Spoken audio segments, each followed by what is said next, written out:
Hi hello guys, welcome to our channel movie bats. Committee Kurrollu directed by Yadu Vamsi. Movie చూశాక నా opinion చెప్పాలంటే expect చేయలేదండి. చాలా బాగుంది మూవీ. చెప్పాలంటే నేను ట్రైలర్ చూడకుండానే మూవీకి వెళ్ళాను, కానీ ఏదో ఓకేగా ఉంటుందేమో అని అనుకున్నా. కాకపోతే సర్ప్రైజింగ్గా వర్కౌట్ అయ్యిందండి. చాలా బాగుంది మూవీ. మన చైల్డ్హుడ్ మెమొరీస్ని గుర్తు చేస్తుంది, మన ఫ్రెండ్స్ని కూడా గుర్తు చేస్తుంది. ఒక 2-3 టైమ్స్ ఆ మూవీలో 2-3 ప్లేసెస్ సీన్స్లో మనం ఎమోషనల్ కూడా అవుతాము. నేను అయ్యాను. అంటే అంతలా కనెక్ట్ అయ్యేది అనమాట మూవీ. ఫస్ట్ హాఫ్ ప్రీ ఇంటర్వెల్లో ఒక జాతర సీన్ ఉంటుందండి.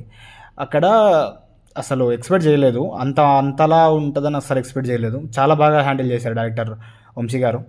అండ్ క్యాష్ అండ్ క్రూ అంటే అందరూ కొత్త వాళ్ళే అంట, వాళ్ళని కూడా చాలా బాగా హ్యాండిల్ చేశారు డైరెక్టర్ గారు.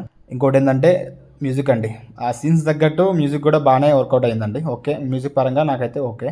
ఇంకోటి ఏంటంటే ఆ సినిమాలో బాగా ప్లస్ అయిన విషయం ఏంటంటే ఎమోషన్ అండి. ఎమోషన్కి మనం ఫస్ట్ 30 మినిట్స్ దాకా మనకి కొద్దిగా అటు ఇటు అనిపిస్తే, తర్వాత ముందుకెళ్ళే కొద్దీ ఆ ఎమోషన్ మనకి టచ్ అవుతుందండి. ఎందుకంటే మన చైల్డ్హుడ్ మెమరీస్ మొత్తం అందులో వాడేస్తారు డైరెక్టర్ గారు. అందుకు మనం అందులో టచ్ అయ్యి లీన్ అయిపోతుంటాం. అందుకనే ఏం జరుగుతుందని కూడా మనం ఆలోచించి కూడా చూస్తూనే ఉంటాం. అండ్ ఫన్నీ మూమెంట్స్ కూడా చాలా ఉన్నాయి. ఫన్నీ అంటే నవ్వుకునే మాటలు కూడా చాలా ఉన్నాయి. ఇంకోటి ఏంటంటే ఆ మూవీలో మ్యాజిక్ ఏంటంటే డైరెక్టర్ అసలు ఎక్స్పెక్ట్ చేయలేదు అంతరాడం చేసిన. అసలు అంటే డీసెంట్ మూవీ అండి. డీసెంట్ మూవీ అంటే పెద్ద ఫైట్స్ ఉండవు అవి ఇవి కానీ కాదు. జస్ట్ ఆడియన్స్ని కూర్చోబెడతారండి. అట్లా కూర్చోబెడతాడు. ఒక ఆడియన్స్ బయటికి థియేటర్ నుంచి బయటికి వెళ్ళే టైంకి ఆడియన్స్ ఫేస్లో ఒక స్మైల్ మాత్రం పక్కా ఉంటుందండి. ఎందుకంటే నేను చెప్తే మీకు అర్థం కాదు, ఒక పక్కా మీరు థియేటర్కి వెళ్ళి చూడండి, అర్థమవుతుంది మీకు. చాలా బాగుందండి మూవీ. చాలా అంటే చాలా బాగుంది. ఇలాంటి మూవీకి మనం చాలా అంటే చాలా ఎంకరేజ్ చేయాలి. ఇంత ముందుకు మేము ఫేమస్కి మనం చాలా అంటే చాలా ఎంకరేజ్ చేసాం. ఇప్పుడు ఇది కమిటీ కుర్రోలు కూడా మనం మంచిగా ఎంకరేజ్ చేయాలి. ఇంకా స్పెషల్గా మాట్లాడుకునే విషయం ఏంటంటే క్లైమాక్స్ అండి. హీరోకి విలన్కి ఒక పోటీ ఉంటుందండి. ఆ పోటీలో హీరో గెలిస్తే అది మంచిగా ఉండదు, మరి రొటీన్ అయిపోతుండే. కానీ డైరెక్టర్ ఏం చేశారంటే హీరోని ఒడగొట్టేసి దేనికి అట్లా ఒడగొట్టింది దేనికి అని అది మంచిగా మీకు క్లారిటీగా మూవీలో అర్థమవుతుంది. అది హీరో ఓడిపోయినా సరే కానీ దానికి ఒక ప్రాపర్ రీజన్ ఉంటుంది, ప్రాపర్ ఇది ఉంటుంది. అదొక సాంగ్ రిలీజ్ అయింది కదా, అది ఓట్లు ఇచ్చోటోళ్ళని మింగ అది అదేనండి. అదే క్లైమాక్స్లో ఉంటుంది. చాలా బాగుంది అది.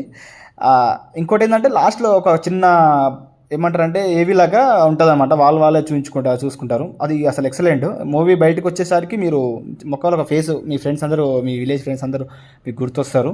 చాలా బాగుంది మూవీ. మీరు ఈ మూవీని ఎంకరేజ్ చేయాలి. ఇంకోటి ఏంటంటే నిహారిక గారు, స్పెషల్గా మాట్లాడుకునేది నిహారిక గారి గురించి. ఆమె అసలు ఈ స్టోరీని నమ్మింది కాబట్టికనే ఆ మేడం ఇప్పుడు ఆమె ప్రొడ్యూస్ చేయడం జరిగింది. చాలా బాగుందండి. ఎందుకంటే ఆమె తీసుకున్న డెసిజను, ఆమె డెసిజన్ తీసుకోకపోతే మూవీ వచ్చిందో రాకపోతుందో మనకు తెలియదు ఆ 70mm సిల్వర్ స్క్రీన్ మీదకి. సో అలా స్పెషల్ థ్యాంక్స్ టు నిహారిక గారు. అండ్ ఆల్సో ద డైరెక్టర్, ఇంకో కొత్త డైరెక్టర్ మన ఇండస్ట్రీలోకి వచ్చాడు. అండ్ ఓవరాల్గా ఎలా ఉందంటే మూవీ ఇట్స్ సూపర్. సో ఇదండి మూవీ మీద నాకు ఉన్న ఒపీనియన్. ఈ వీడియో మీకు నచ్చినట్టయితే లైక్ చేయండి, షేర్ చేయండి, సబ్స్క్రైబ్ చేయండి. అండ్ ఆల్సో మీ సపోర్ట్ నాకు చాలా అంటే చాలా కావాలి. ఇప్పుడే నేను ఫ్రెష్గా యూట్యూబ్ ఛానల్ పెట్టాను. సో మీ సపోర్ట్ నాకు ఖచ్చితంగా నాకు కావాలి. మీరు ఎట్లా నాకు సపోర్ట్ చేస్తారో నాకు తెలుసు. వీడియోని లైక్ చేయండి, పక్కా లైక్ చేయండి. లైక్ చేస్తూ ఉంటే ఇంకా ఎక్కువ మందికి రీచ్ అవుతుంది మన video. Thank you very much.